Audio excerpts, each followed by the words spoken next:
Yes పత్తి రైతుల గోడును పాలకులు ఆలకించడం లేదు. 6 కాలం కష్టపడి పండించిన పంటకు మద్దతు ధర ఇవ్వడం లేదు. పత్తి నాణ్యత పేరుతో సీసీఐ మద్దతు ధర తగ్గిస్తుంది. అయితే తేమ ఉందని ఒకసారి మద్దతు ధర తగ్గిస్తూ మరోసారి రైతులను అధికారులు ఇబ్బందికి గురి చేస్తున్నారు. ఇక లాభం లేనందుకొని ప్రైవేటు వ్యాపారులకు పంట విక్రయించి రైతులు నష్టాల్లో కూరుకుపోతున్నారు.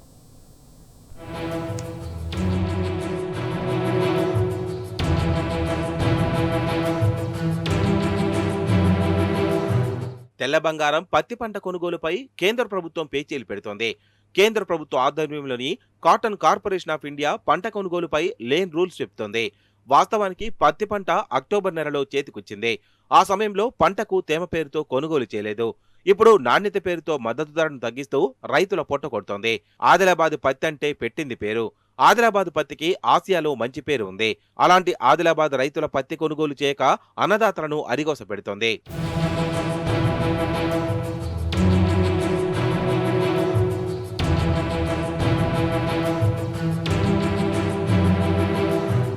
ఆదిలాబాద్ జిల్లాలో 10 మార్కెట్ యార్డులో సీసీఐ పత్తి కొనుగోలు చేస్తోంది. పత్తి పంట క్వింటాలకు 8,110గా కేంద్రం ధర నిర్ణయించింది.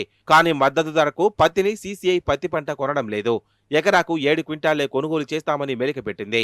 పత్తి గింజ పొడవు నాణ్యతా ప్రమాణాల ప్రకారం లేదని ధరను తగ్గించింది. 50 రూపాయల చొప్పున 2 సార్లు తగ్గించింది. దీంతో క్వింటాలు పత్తి ధర 8,050 రూపాయలకు చేరింది.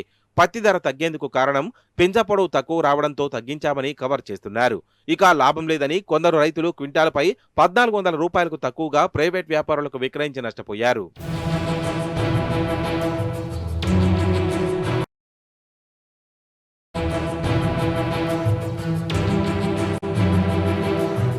ఆదిలాబాద్ జిల్లాలో 41,458 మంది రైతులు 7,03,768 క్వింటాళ్ల పత్తి పంట పండించారు.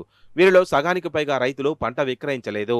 కూలీల కొరత రైతులను ఇబ్బందికి గురిచేస్తోంది. ఆ కారణంతో పంటను తీయడం వీలు కాలేదు. పత్తి ధర తగ్గించడంపై రైతులు ఆగ్రహం వ్యక్తం చేస్తున్నారు. పత్తిని టెస్ట్ చేసే సమయంలో ఇతర శాఖ అధికారులు ఉండాలని కోరారు. సీసీఐ అధికారులు ఏకపక్షంగా నిర్ణయం తీసుకున్నారని సందేహం వ్యక్తం చేశారు. దాంతో తాము నష్టపోవాల్సి వస్తోందని ఆగ్రహం వ్యక్తం చేశారు. జిల్లాలో పత్తి కొనుగోలు ప్రారంభమై 2 నెలలు అయినప్పటికీ వాస్తవంగా ప్రైవేటు వ్యాపారస్తుల ధరలు లేకపోవడం వల్ల మద్దతు ధర కన్నా తక్కువ ఉండడం వల్ల మొత్తం సీసీఐకి అమ్ముకోవడం అనేటువంటిది జరుగుతున్న సందర్భంలో సీసీఐ అనేక నిబంధనలు పెట్టి కొనుగోలు నిరాకరించడం వల్ల ప్రైవేటు వ్యాపారానికి వెళ్లిపోవాల్సిన దుస్థితి ఏర్పడుతున్నది. అందుకని ఇప్పుడు స్టెపల్ లేదని చెప్పి 100 రూపాయలు తగ్గించడం జరిగింది. అంటే నాణ్యత అనేటువంటిది మొదట్లో తేమ లేదని తగ్గించారు. ఇప్పుడేమో స్టెపుల్ తక్కువ ఉన్నదని చెప్పి 100 రూపాయలు సీసీఐ వాళ్ళు తగ్గించారు. మరి దాన్ని ఆధారం చేసుకొని కొనుగోలు చేస్తే ఇప్పుడు ఇలా ప్రైవేటు వ్యాపారస్తులు ఒక 100 రూపాయలు పెంచడం అనేటువంటి జరిగింది. దానికి ఏ స్టెపుల ఆధారంతో పెంచుతున్నారు ధరలు. అందుకని ఇప్పుడు అన్ని సీసీఐ నిబంధనలు పెట్టడం వల్ల అనేక రైతులకు ఇబ్బంది అనేటువంటి జరుగుతూ ఉన్నది. అందుకని మోసపూరితమైనటువంటి వ్యాపారం ఇక్కడ జరుగుతున్నది. ఇటు సీసీఐ కూడా అదే పద్ధతిలో అవలంబిస్తున్నది. అందుకనే రైతాంగానికి ఈ సంవత్సరం అధిక వర్షాల వల్ల నష్టపోయారు. దిగుబడి తగ్గిపోయింది. ఈ రోజు ఆత్మహత్యలు అనేటువంటిది పరంపర కొనసాగుతున్నది. అందుకనే ప్రభుత్వాలు గాని ఇక్కడ వ్యాపారులు గాని ఆలోచించి రైతులను ఆదుకోవాలని చెప్పి మేము కోరుతా ఉన్నాం. ఆదిలాబాద్ పత్తి నాణ్యమైనదని కాటన్ మిల్స్ ప్రతినిధులు నిర్ధారించారు. ల్యాబ్లో పత్తిని పరీక్షిస్తే పింజ పొడవు తక్కువగా వస్తోందనే కారణం చూపుతున్నారని రైతులు మండిపడ్డారు.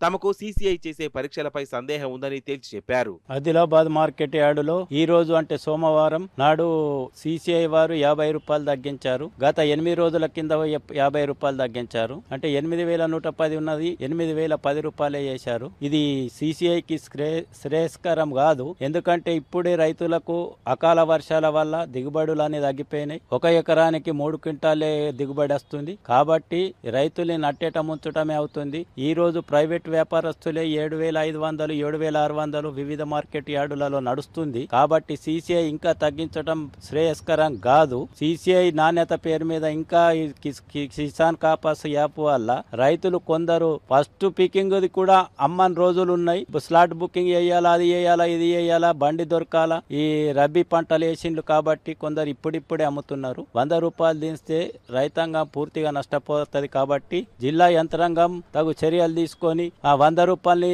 దించకుండా చూడాలని ఈ రోజు ప్రైవేట్ వ్యాపారస్తులే బాగా వేస్తున్నారు. కాబట్టి సీసీఐ 100 రూపాయలు దించొద్దు, యాజ్ ఇట్ ఈజ్ గా కొనుగోలు చేయాలని మేము జిల్లా యంత్రాంగాన్ని కోరుతున్నాం.